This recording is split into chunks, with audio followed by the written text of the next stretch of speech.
Burkittsville, Maryland, 1825. A winter colder than any recorded in Frederick County. Locals spoke of a woman named Elly Kedward, accused of luring children into the woods.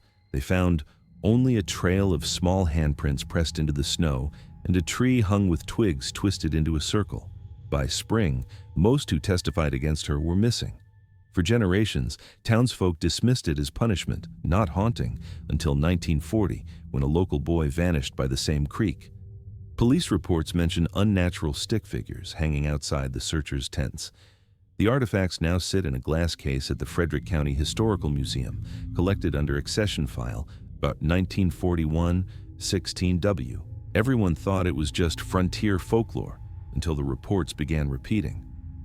Decades later, Hollywood would soften this story into shaky footage and student filmmakers. The town has never forgiven that. One clerk told me, "Don't film near the creek after dusk." The earliest traceable mention of Elly Kedward appears in a 1786 tax ledger from Blair Township, a settlement predating Burkittsville. Historians believe she was an Irish immigrant, a midwife who lived alone beyond the main street.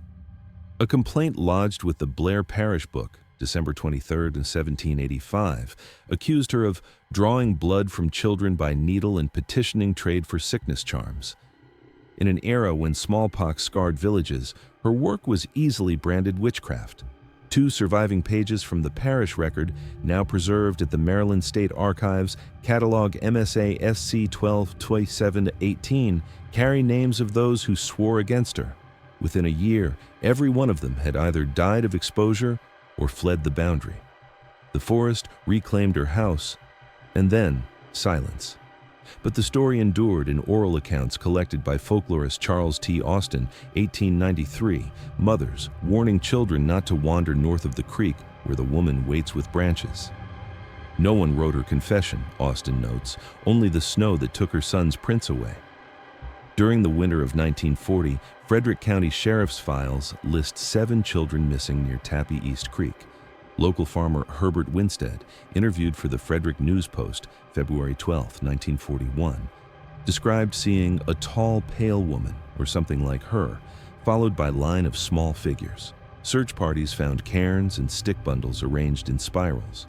Notably, the evidence articles 1422, photographed by Deputy Harold Green, February 22, 1941, show twigs tied with horsehair, consistent with 18th century protective tokens cataloged in the Maryland Folk Objects Inventory, Volume 2. The sheriff's official conclusion, animal predation, children lost in weather. But locals refused to enter the woods after dusk. By spring, one of the searchers, Green himself, was hospitalized for exposure, claiming footsteps kept circling the tent, but the snow never broke. When his notes were later filed into the Historical Museum archives, several pages were missing. Post-war years brought new developments. The origin site, once called Blair Township, had changed its name to Burkittsville in 1824 to avoid association. By the 1960s, those who recalled the children's disappearance were elderly. Local teacher Marjorie Sloan, recorded interview 1977 Maryland Oral History Project, remembers the community's avoidance. "We didn't say which, we said woods. That was enough. 4 acres of the old village north lot were purchased by the state in 1979 for conservation. Yet, visiting surveyors noted that compasses malfunctioned near Black Rock Hollow. The files attribute it to iron deposits. Still, an internal memo from the Frederick County Parks Department, May 14, 1980, describes staff finding bundles made of birch twigs hung near a fallen monument. Object tags 8014AC list them as folk vandalism. The area was closed to public hiking that same summer. Sometimes, Sloan added, I think Burkittsville changed its name, but the woods didn't. A storm uprooted several trees in May 1985, uncovering remnants of cobblestone foundations beneath the hollow. Archaeologist Dr. Elaine Harwood, acting under state contract, recorded in her field notebook, now held at Frederick Historical Center, referee Harwood Log 85-05, that the soil smelled faintly of iron, animal bones mixed with human teeth fragments. Testing at the Maryland lab confirmed juvenile dentition, ages 8-12, but could not date them conclusively. News coverage was brief. Old grave found near Blair site. Frederick News Post, September 21, 1985. When interviewed years later, Harwood stated quietly, "They weren't buried. They were arranged." The museum declined to display the samples, transferring them to cold storage by 1987. The hollow sound of metal cabinets closing echoed through the basement archives as curators filed away the evidence. Dust settled on folders marked inconclusive. Outside, wind rustled through the forest canopy in patterns that seemed to follow visitors along the park boundary.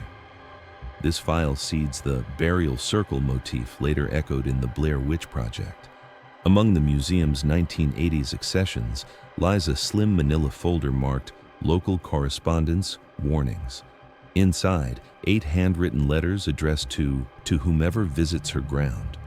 Postmarked between 1986 and 1991 from rural residents, the letters apologized to Miss Kedward for breaking branches and leaving litter near the creek.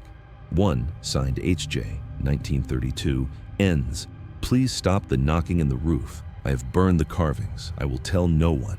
Museum staff logged them as anonymous folklore donations. But in 1992, an electrician repairing the museum roof fell from scaffolding after reportedly hearing tapping from inside the display case. Maintenance Forms 9234 list causes startled. The letters remained on file, uncatalogued. Their brittle pages now curl at the corners, fingerprints visible along the edges where nervous hands once held them. In winter, the paper contracts, creating faint rustling sounds that museum night guards attribute to the heating system. "We've stopped mentioning it," one guard told a local reporter off-record. "Some things are better left uncatalogued." By the early 1990s, Burkittsville had become a blip on paranormal enthusiasts' maps. Students from Towson and Montgomery collected lore, filming mock documentaries in the woods. One University of Maryland thesis, 1993 D. Marin, titled Regional Witchcraft Lore and Modern Anxiety, interviewed 3 residents. All refused to name the entity aloud. After one field trip, the students left behind rock piles arranged in pairs of 3, later recorded by Park Service Ranger Cliff Mayer. Their video cameras captured the stone arrangements through shaky handheld shots, the audio track picking up only wind and distant footsteps crackling through fallen leaves. When questioned, Mayer told the Gazette, August 1994, "They think it's cute until the wind changes." Within a week of publication, a lightning strike burned one equipment shed, the same storing confiscated cairn stones. Damage report Thafir 94 EFS still lists cause as indeterminate electrical. Even skeptics stopped night patrols for a season. The remains of the shed foundation can still be seen, blackened stones arranged in a rough semicircle that local maintenance crews refused to dismantle. Official record: Frederick County Sheriff log entry, Nagualran 15, October 12, 1995. Report filed by 3 film students missing overnight, found dehydrated but unharmed near Black Hills Forest. Their camera was recovered. Tape contained audio interference every 47 seconds, followed by faint rhythmic clicking. Officer C. Raines's summary reads, "No criminal findings, audio to be archived." The same archived cassette, now labeled FCHFF 95A, was digitized in 2004. An exhibit occasionally shown during Maryland folkloristic seminars. The playback reveals static interrupted by what sound technicians identified as footsteps on forest floor and wood striking wood at regular intervals. Background voices fade in and out, inaudible except for one segment where a female voice clearly asks, "Did you hear that?" It inspired film graduates Eduardo Sanchez and Daniel Myrick, who cited the 1995 case in early concept notes for the Blair Witch Project. What was meant as a student experiment became a cultural ignition point, transforming a cluster of rural fears into broadcast myth. The tape remains stored in temperature-controlled archives, its plastic case showing signs of frequent handling, the label fading from repeated viewings. A string of trail closures began that winter, following equipment malfunctions from survey crews mapping the Catoctin area. A note in the Department of Natural Resources log, December 13, 1997, reads, 3 crews report compass loss within 5 minutes. Return signal restored only after removing metal stakes. Locals tied the lapse to the same radius of previous vanishings. A retired forester, Walter Klein, told interviewers for Culture and Fear Quarterly, 1998, "It doesn't matter what year you go. The Earth in that circle only lets go when it wants to." Soon after, production permits for the Blair Witch film were filed under Seneca Creek to avoid the name Burkittsville. Metal survey stakes pulled from the ground showed unusual corrosion patterns, their tips blackened as though exposed to extreme heat. The air near collection sites carried a faint metallic scent, like ozone after a storm. Recording equipment placed along the forest perimeter picked up temperature drops of 7 to 8 degrees without corresponding weather changes. The woods still had claim on it. Restoration crews reported finding stick bundles hanging from branches where no hikers had been permitted for months, the twine binding them still fresh, untouched by weather or wildlife. The Blair Witch Project was filmed in 1998 under pseudonymous working titles. The crew sourced folklore from Frederick County Library transcripts, oral file Scheck MHO 27, and earlier sheriff case logs. Interviewed in 1999, co-director Eduardo Sanchez stated, "We read the letters at the museum, the apology ones. They were frightening because they felt real." When the film premiered at Sundance, many assumed its footage was real. Burkittsville's population, under 200, faced sudden invasion by tourists. Locals would later file visitor complaints, County Record, August 1999, for graveyard tramping and theft of signage. Newspaper stands sold out of maps. Post office staff stopped answering questions about the real witch. Harwood, the archaeologist, received dozens of voicemails asking where she found the teeth. Her office answering machine filled with static-laden messages, some containing only silence, punctuated by what she later described as wooden tapping. The local newspaper printed a full-page statement from town officials. "Burkittsville has no witch. Please respect our privacy."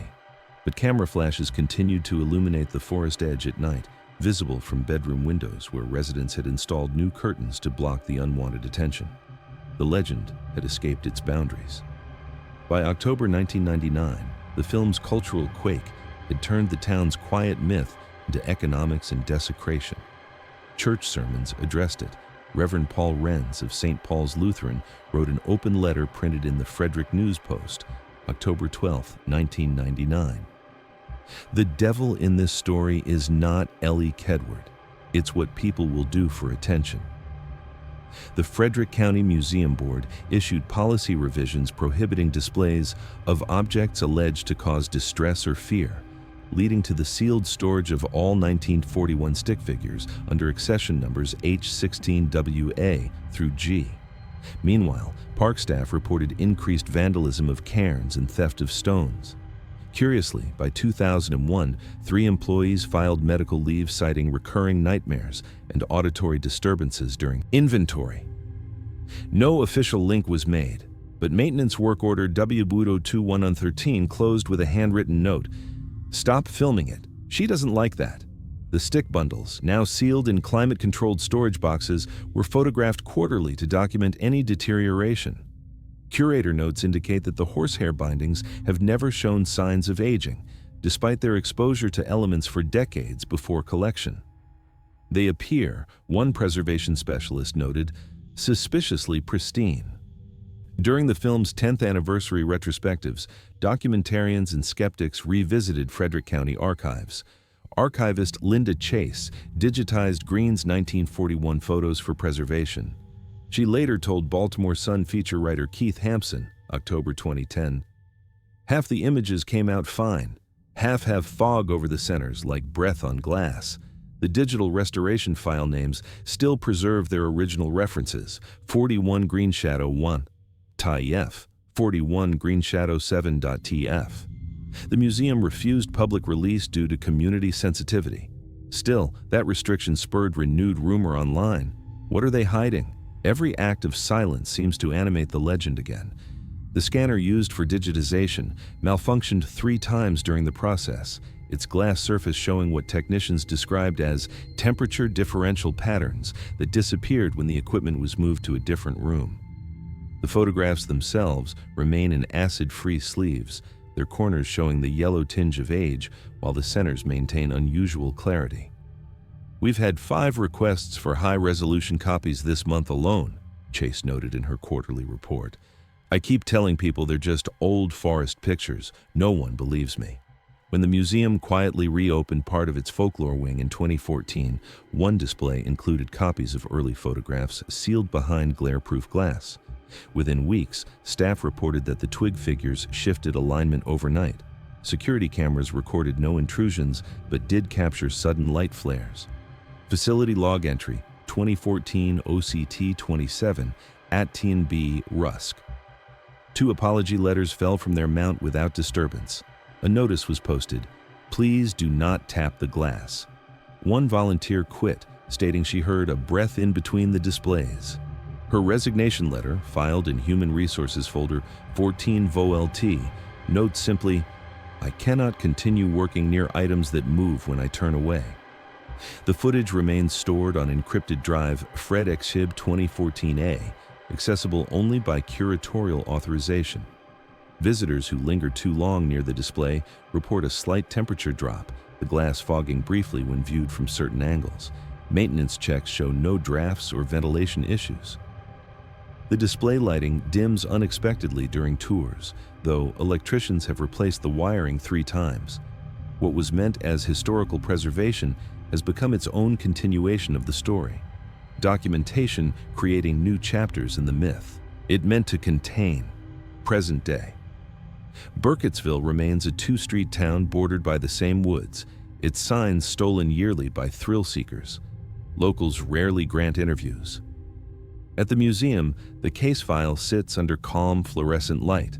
Accession ledger, stick figures, apology letters, each tagged and motionless. During the last recorded log entry, June 2022, a new intern noted faint fingerprints inside the newly cleaned display glass. There's no record of any object having been removed. The file ends here. But ask any archivist in Frederick County what happens when someone mocks the tale, and they'll likely tell you what one clerk told the narrator off camera while closing the folder. It doesn't matter if you believe in her. She believes in being remembered.